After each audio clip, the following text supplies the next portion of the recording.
Merdeka belajar wujud yang nyata. Raih mimpimu juga cita-cita. Generasi emas Indonesia. Profil pelajar Pancasila tanamkan di dalam dada. Profil pelajar Pancasila, cerdas berkarakter itu kita. Assalamualaikum warahmatullahi wabarakatuh. Waalaikumsalam warahmatullahi wabarakatuh. Salam bahagia Bapak Ibu Guru Penggerak. Perkenalkan, nama saya Iis Marwati MPD, calon guru penggerak angkatan 9 dari SD Laboratorium UPI Kampus Cibiru, Kabupaten Bandung. Pada kesempatan kali ini, saya ditemani oleh Ibu Kepala Sekolah SD Lab UPI Kampus Cibiru dalam kegiatan demonstrasi kontekstual modul 3.1. Assalamualaikum Ibu. Waalaikumsalam warahmatullahi wabarakatuh. Apa kabarnya Ibu?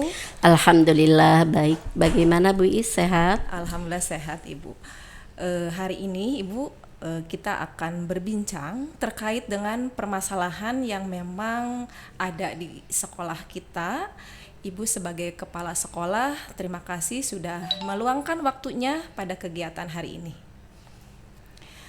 Begini Ibu, ada beberapa pertanyaan terkait dengan demonstrasi kontekstual modul 3.1. Pertanyaan yang pertama, selama ini bagaimana Ibu dapat mengidentifikasi kasus-kasus yang merupakan dilema etika atau bujukan moral? Di sekolah kita, SD Laboratorium UPI Kampus Cibiru merupakan sekolah ramah anak. Ketika kita dalam keseharian kita biasa berbincang dengan siswa, berbincang dengan guru, berbincang dengan sesama rekan kerja. Nah, untuk mengidentifikasi itu kita menggunakan beberapa cara atau beberapa metode. Yang pertama, setiap hari Jumat pagi kita ada kegiatan morning briefing. Dari sana kami sebagai kepala sekolah mendapatkan masukan-masukan, mendapatkan laporan bagaimana apakah ada kejadian yang melanggar terhadap etika atau tidak. Kemudian dari kegiatan supervisi yang biasa dilakukan baik terhadap guru kelas maupun terhadap guru bidang termasuk guru BK.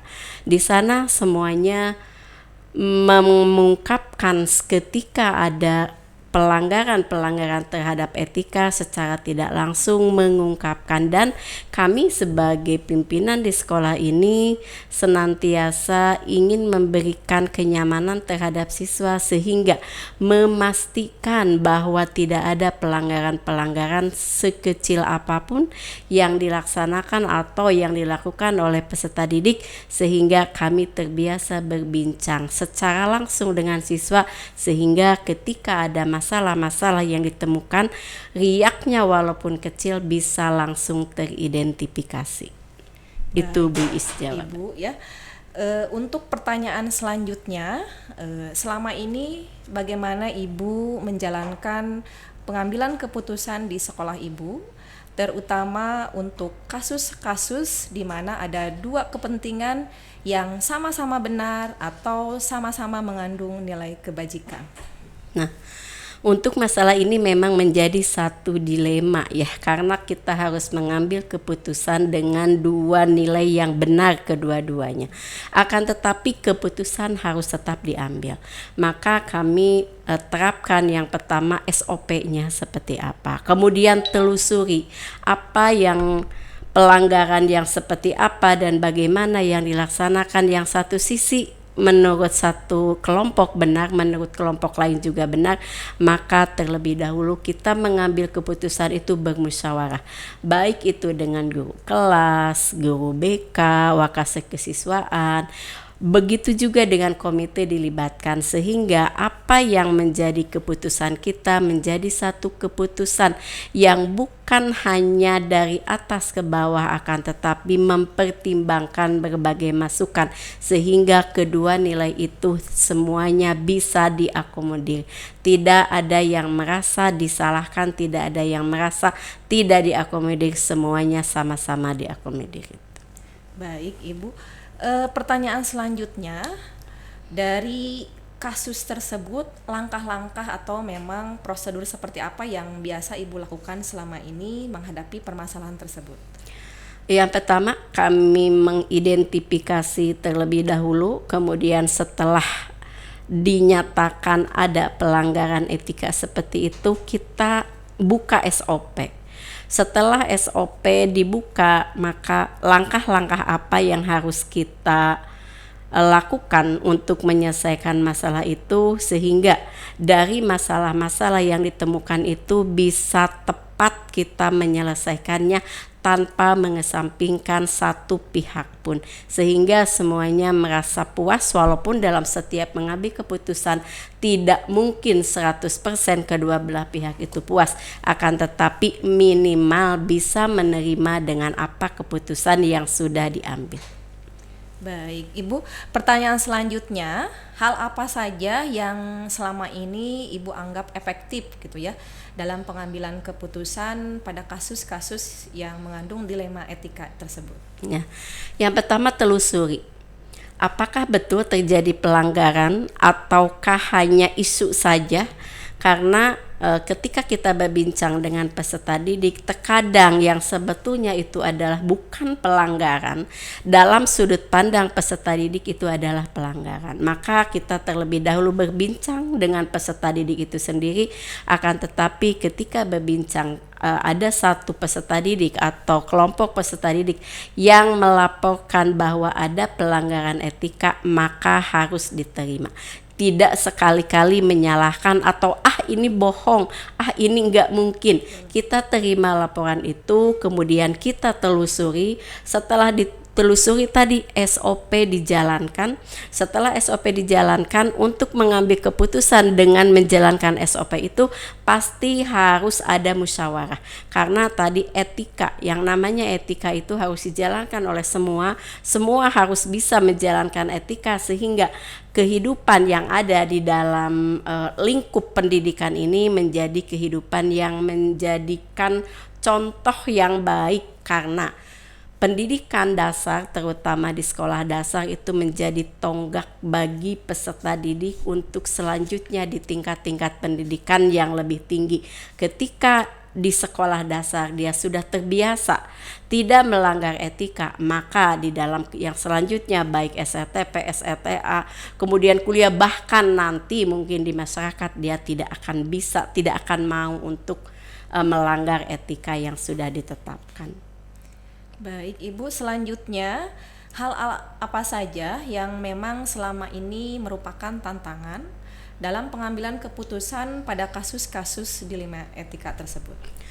Yang menjadi tantangan terkadang ketika ada peserta didik yang melanggar etika, kita mengkomunikasikannya dengan orang tua.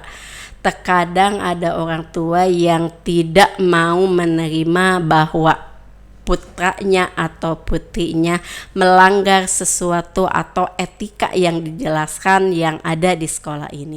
Nah, itu yang menjadi tantangan. Padahal ketika kita mengkomunikasikannya, kita dengan niat, sama-sama niat yang baik untuk membimbing, untuk mengentaskan peserta didik kita supaya menjadi dan memiliki kepribadian yang baik, kepribadian yang sesuai dengan harapan, baik itu agama merupakan dan juga harapan dalam berbangsa juga. Baik, Ibu, pertanyaan selanjutnya, apakah Ibu memiliki sebuah tata kala atau jadwal tertentu dalam sebuah penyelesaian kasus dilema etika?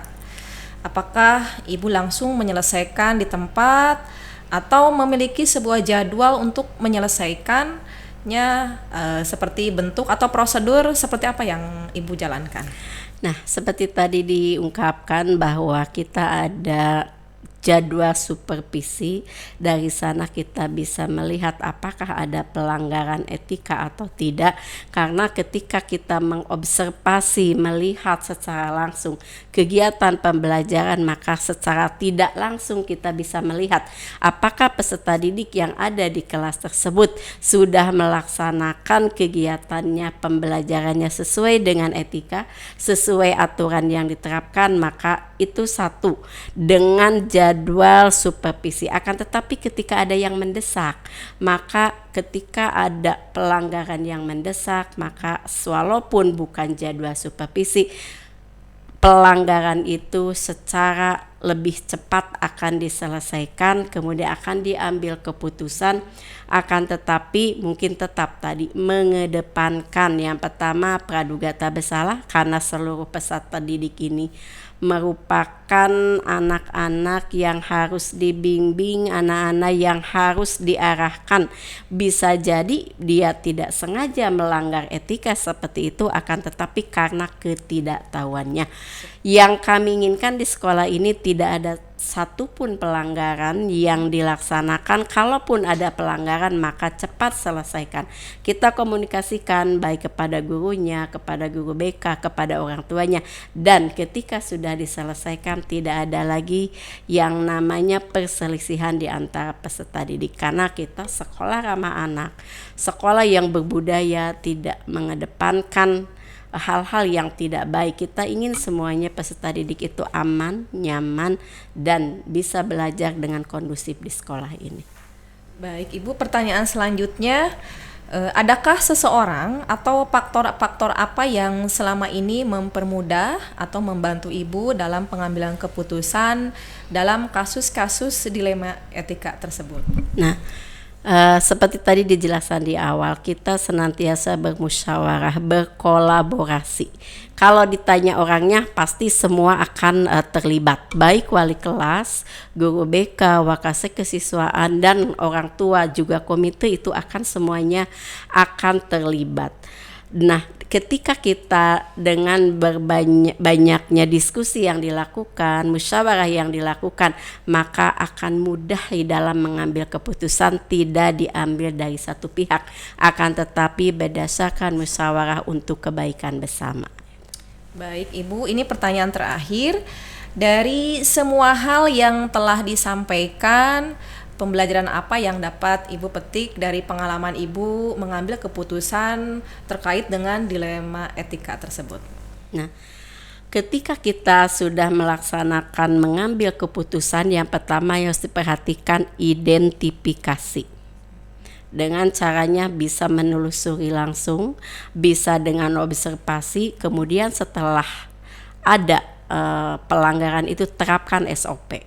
Setelah SOP, dari SOP itu pasti ada masukan-masukan, karena kita bermusyawarah, berkolaborasi dengan yang lain. Dengarkan masukan itu, karena ketika kita sudah mengambil keputusan, keputusan itu harus dijalankan bersama. Bukan hanya untuk satu pihak, akan tetapi secara bersama dan konsisten keputusan itu harus dilaksanakan oleh segenap warga sekolah. Baik Ibu, terima kasih atas waktunya. Demikianlah wawancara terkait dengan tugas demonstrasi kontekstual modul 3.1. Terima kasih atas kesempatannya saya bisa mewawancara Ibu terkait dengan kasus-kasus yang memang terjadi di lapangan, dan terima kasih juga sudah mendukung saya sebagai CGP Angkatan 9 di Kabupaten Bandung. Terima kasih Ibu. Sama-sama. Terima kasih Bu Iis juga. Mudah-mudahan kegiatan CGP Bu Iis ini dilancarkan, Amin. dimudahkan, cepat selesai, dan mudah-mudahan apa yang tadi diwawancara itu menjadikan sesuatu yang bermanfaat bagi kita semuanya. Demikianlah wawancara terkait dengan demonstrasi kontekstual modul 3.1 bersama Ibu Kepala Sekolah SD Laboratorium UPI Kampus Cibiru Kabupaten Bandung, yaitu dengan Ibu Dr. Anda Hajah Enok Jubaidah MAG. Wassalamualaikum warahmatullahi wabarakatuh. Waalaikumsalam.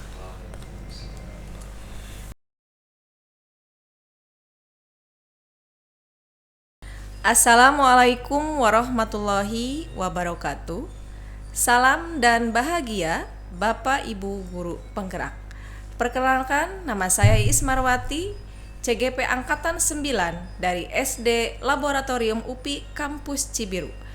Pada kesempatan kali ini, saya ditemani oleh Ibu Kepala Sekolah TK Lab UPI Kampus Cibiru, yaitu Ibu Dewi Sri Sugiyarti, SPD. Assalamualaikum Ibu Dewi. Waalaikumsalam Ibu. Terima kasih ya sudah hadir di kegiatan hari ini. Ya. Jadi kegiatan hari ini adalah mewawancarai Ibu Kepala Sekolah terkait dengan demonstrasi kontekstual modul 3.1 yang berkaitan dengan sebuah permasalahan yang ada di sekolah, dan Ibu Kepala Sekolah bisa memecahkan permasalahan-permasalahan yang ada di sekolahnya, dan mungkin bisa berbagi terkait dengan solusi-solusi yang diterapkan. Baik Ibu Dewi, pertanyaan pertama, selama ini bagaimana Ibu dapat mengidentifikasi kasus-kasus yang merupakan dilema etika atau bujukan moral? Betul. Perkenalkan ya Bu, nama saya Dewi Sri Sugiyarti, Kepala Sekolah dari TK Laboratorium UPI Kampus Cibiru. Di sini saya sudah hampir 10 tahun menjadi guru di TK. Memang banyak sekali permasalahan-permasalahan yang ada di TK, mulai dari anak, orang tua, guru juga sepertinya ada, dan mungkin saya dengan rekan-rekan juga banyak sekali permasalahan yang terjadi seperti itu. Iya, baik. Untuk pertanyaan selanjutnya, selama ini bagaimana Ibu menjalankan pengambilan keputusan di sekolah Ibu, terutama untuk kasus-kasus yang memang di mana ada dua kepentingan yang sama-sama benar atau sama-sama mengandung nilai kebajikan? Iya, yang pertama biasanya saya lebih ke ini dulu ya Bu, cari tahu permasalahannya apa. Yang sering terjadi itu ketika anak berantem. Jadi masing-masing orang tua mungkin yang kan kalau di TK mah berantem itu pasti ada ya cubit atau biasanya sampai menjambak itu ada. Jadi memang ketika ada anak yang terluka, kita juga sebagai guru biasanya mau nggak mau itu harus mengasih tahu, mengabarkan ke orang tuanya seperti apa kejadiannya. Memang dari kedua orang tua anak ini mungkin ada pembelaan terhadap anaknya. Jadi untuk solusinya saya coba sebelum saya turun langsung ya Bu, saya kasih tahu ke gurunya, boleh dikasih tahu ke orang tuanya permasalahannya apa agar keduanya tidak ada perselisihan seperti itu. Tapi ya alhamdulillah setelah dikasih tahu orang tua sedikit-sedikit bisa mengerti seperti itu. Baik Ibu, terkait dengan pertanyaan selanjutnya dari kasus tersebut gitu ya, langkah-langkah atau prosedur seperti apa yang biasa Ibu lakukan dalam menangani kasus tersebut? Biasanya kalau misalkan dari orang tua ya Bu ya, kita berkelanjutan dengan kasus yang seperti itu, ada memang orang tua yang mungkin dari obrolan dari gurunya mungkin agak sensitif gitu ya. Jadi orang tua ini suka langsung ke saya gitu kan Bu, ternyata di sekolah gini-gini, mohon agar misalkan ada orang tua yang meminta Bu tolong ya anak ini agak dijauhkan. Nah dari situ kan saya sebagai penengah ya Bu ya, saya juga nggak bisa harus anak ini nggak bisa main ini, tapi saya mendengarkan dulu keluhan orang tua seperti apa, saya menjadi penengah, saya teruskan ke gurunya agar ada bukan jarak, sepertinya mungkin agak lebih diawasi lagi anak ini dengan yang ini seperti itu. Baik, jadi menjadi sosok penengah ya antara orang betul, tua dengan orang tua dan guru mungkin ya, betul gitu. Ya baik Bu. Dalam hal tersebut ya, apa saja sih yang selama ini Ibu anggap efektif gitu ya dalam pengambilan keputusan pada kasus-kasus dilema etika gitu ya? Biasanya kalau dilema ITK itu selain anak yang misalkan ada kasus di sekolah ya Bu ya, di TK juga memang banyak sekali ada anak yang berkebutuhan khusus. Mereka itu dilemanya itu biasanya minta saran ketika lulus. Jadi minta saran itu apakah anak saya harus di sekolah yang khusus atau ke sekolah inklusi seperti itu. Baik, Ibu luar biasa sekali ya, itu betul-betul dilema ya di Iya sini. betul, kalau yang dilema seperti itu memang sekarang kan mau ini ya, mau lulus ya Betul. nanti Juli, dan memang sekarang banyak orang tua yang sharing khususnya memang Khusus anak yang yang berkebutuhan berkebutuhan khusus khusus. tersebut Iya, gitu ya. betul. Baik Bu, selanjutnya dari hal-hal tersebut, ini merupakan tantangan ya Bu ya, Iya betul. dalam pengambilan sebuah keputusan pada kasus tersebut gitu ya. Hal-hal apa saja sih salah satu contoh tantangannya gitu ya? Saya ambil mungkin ini ya Bu ya, berlanjut dari yang berkebutuhan khusus. Tantangan yang pertama adalah orang tua langsung minta solusi nih kemana, sedangkan saya kan mungkin untuk di lapangan kan saya tidak sering terjun langsung ya di kelas.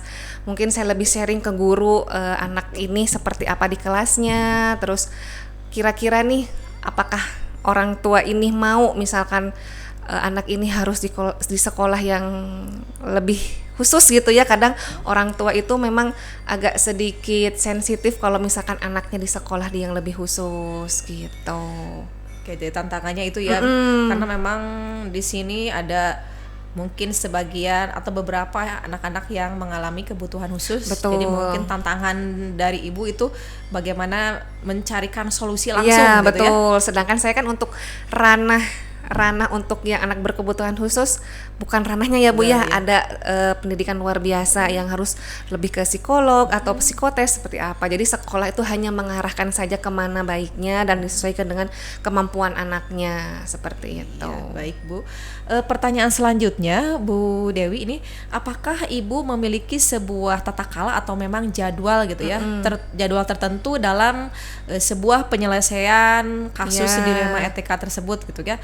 Apakah Ibu langsung menyelesaikan di tempat Ya. atau memiliki sebuah jadwal untuk menyelesaikannya, jadi bentuk atau prosedurnya itu seperti apa yang Iya. Ibu jalankan? Kalau untuk prosedur kita ada jadwalnya ya Bu ya. Evaluasi itu kita setiap minggu dan biasanya di hari Kamis. Jadi baik dengan guru, dengan anak-anak yang misalkan di luar anak berkebutuhan khusus kita ada evaluasi, dan dengan guru pendamping juga kita ada evaluasi. Ya, jadi sudah ada jadwalnya, Sudah ada jadwalnya, ya, Bu, ya? iya. Jadi seminggu sekali diagendakan setiap hari Kamis. Iya, karena memang setiap hari itu di TK Mabu ada aja kasus yang terjadi. Jadi kita tampung dulu. Tapi kalau sekiranya memang orang tua itu yang misalkan langsung tahu nih, misalkan kemarin ada kejadian ya Bu ya. Orang tua itu melihat anak berkebutuhan khusus menendang anaknya. Jadi kalau waktu itu saya langsung ya secara- paling setelah pembelajaran Setelah aja pembelajaran, siangnya gitu. Yang mungkin Iya. di luar prediksi ya bahwa ini kasusnya sangat-sangat langsung Harus menegur. secepatnya mungkin ya, Bu, Betul, ya? iya harus secepatnya diatasi. Iya, Iya, betul. baik.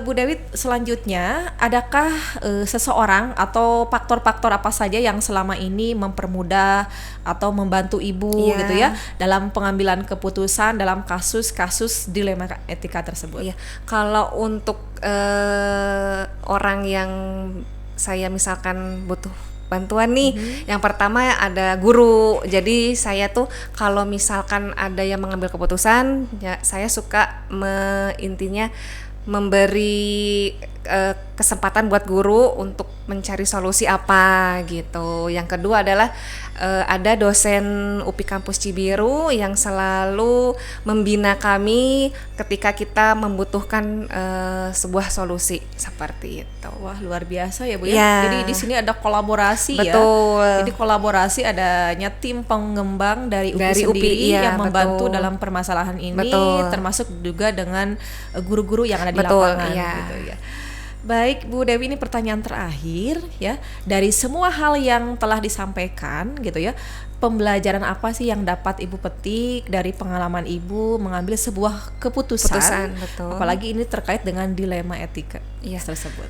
Kalau dari saya pribadi sejauh ini menjadi guru TK itu sebenarnya sangat-sangat asik ya Bu ya. Cuma memang ada beberapa yang sekiranya kita tidak bisa melakukan itu sendiri. Jadi kita perlu teman, perlu rekan kerja yang mengerti kita gitu ya, yang kerja sama itu paling diutamakan gitu. Baik, Bu, luar biasa ya. Ya. Ternyata di sini membutuhkan sebuah kolaborasi dan komunikasi ya, Bu Betul, ya. komunikasi yang lebih penting gitu. Karena saya pribadi aja kalau misalkan mau mengambil keputusan, saya lebih ke ini, minta pendapat dulu dari guru, baiknya seperti apa, saya tambung dulu dari guru 1, 2, 3, seperti apa, baru saya bisa memutuskan, seperti itu. Baik, terima kasih Bu Dewi ya. Ya, Senang sama-sama. sekali rasanya hari ini kita bisa berbincang. Saya Ya. banyak belajar dari Bu Dewi sebagai Ya. seorang Ibu Kepala Sekolah TK Lab UPI Kampus Cibiru, Betul. berbagi pengalamannya dalam menangani kasus-kasus yang ya. memang ada di lapangan. Demikianlah wawancara dengan Ibu Kepala Sekolah TK Lab UPI Kampus Cibiru terkait dengan demonstrasi kontekstual modul 3.1. Salam dan bahagia Bapak Ibu Guru Penggerak. Wassalamualaikum warahmatullahi wabarakatuh.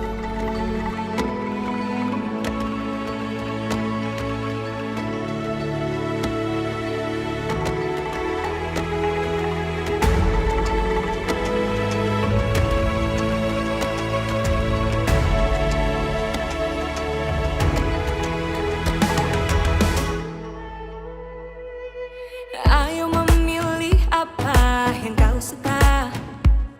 Merdeka belajar wujud yang nyata. Raih mimpimu juga cita-cita. Generasi emas Indonesia. Profil pelajar Pancasila tanamkan di dalam dada. Profil pelajar Pancasila cerdas berkarakter itu kita.